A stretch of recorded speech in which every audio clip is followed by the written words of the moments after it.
अक्सर कई सारे लोगों को मुझसे एक शिकायत रहती है कि फराज भाई थोड़ा सा अच्छी खबर दिया करें जिसको सुनकर दिल को सुकून मिले। तो चलिए सुबह सुबह एक ब्रेकिंग न्यूज़ आपके सामने रख रहा हूं, शायद आपको अच्छे लगे और दिल को सुकून पहुंचे। वैसे ये खबर मेरे पास रात 11 बजे आ गई थी, लेकिन उस वक्त आप लोग सो गए होंगे, तो मैंने सोचा कि सुबह सुबह आपको एक खबर बताऊं, शायद आपको सुनकर अच्छा लगे। तो फजर की नमाज के बाद अब मैं इस वीडियो को रिकॉर्ड कर रहा हूँ। देखिए दोस्तों, गाज़ा के हालात क्या हैं वो आप सब लोग अच्छे से जानते हैं। तकरीबन 15 से 20 हज़ार लोगों के मारे जाने की खबर है। गाज़ा के अंदर इतना खून खराबा हुआ है कि उसका नाम ब्लड वैली रख दिया है वहाँ के प्रधानमंत्री ने।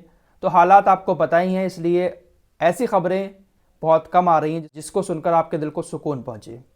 और मैं ऐसा तो करता नहीं हूँ, आपको पता ही है कि मैं बेवजह कुछ भी ऐसा वैसा दिखाकर आपको झूठी तसल्लियाँ देता रहूँ। फिलहाल अब जो खबर आ रही है वो तुर्की से है। तुर्की ने अब असली मायने में इजराइल को चोट पहुंचाई है।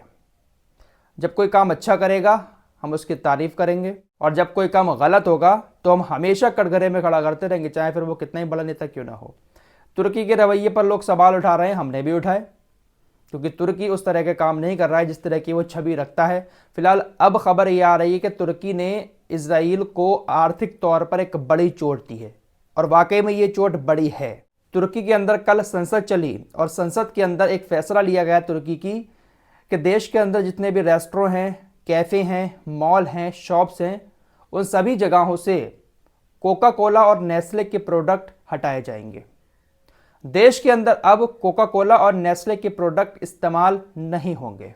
ये बड़ी आर्थिक चोट इजराइल को तुर्की ने पहुंचाई है, जिसके बाद कार्रवाई शुरू कर दी गई है। कोका कोला और नेस्ले कोई छोटा मोटा ब्रांड नहीं है, पूरी दुनिया के अंदर इन दोनों ब्रांड्स का बहुत ज़्यादा इस्तेमाल किया जाता है। सऊदी अरब के अंदर तो 80% चीज़ें इसकी मिलती हैं।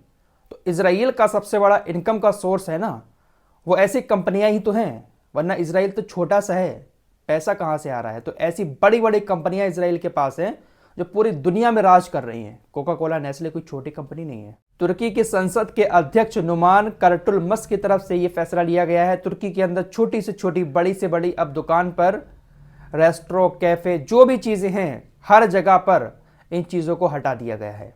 तुर्की की सरकार ने यह जो फैसला लिया है इससे इजराइल को काफ़ी तगड़ी चोट पहुंचेगी, लेकिन यह फैसला अपने आप तुर्की की सरकार ने नहीं लिया है, बल्कि तुर्की की सरकार ने यह फैसला अपने देश की जनता की मांग पर लिया है। पूरे देश के अंदर तुर्की में ये मांग उठ रही थी कि कोका कोला और नेस्ले को बैन करे सरकार, यहां से इसके प्रोडक्ट हटाए जाएं। बहुत बड़े पैमाने पर तुर्की के अंदर इस मांग को लेकर प्रदर्शन चल रहे थे, और इन्हीं प्रदर्शनों की वजह से, इन्हीं मांग की वजह से अब सरकार को झुकना पड़ा है और ये फैसला लेना पड़ा है।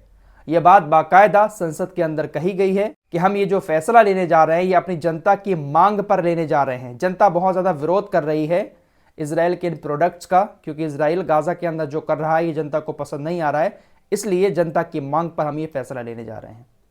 तो फैसला तो लिया है, चोट तो पहुंचाई इजराइल को रजब तैयब एर्दोगान ने, लेकिन जनता जब आक्रोशित हुई तब ये फैसला लिया गया।